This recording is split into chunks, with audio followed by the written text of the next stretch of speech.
The Tissot came in. Tissot. Let's check this out. Wow. That's impressive. It is true. If you want to give a gift to somebody, that looks very, very expensive. The box, I mean, buy them at Tissot, which they're not cheap either, but got a nice box.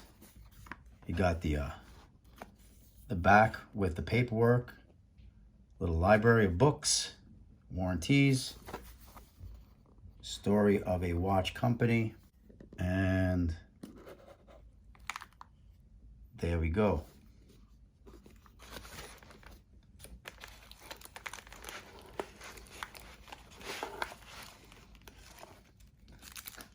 And here it is, the Audemars Piguet Royal Oak.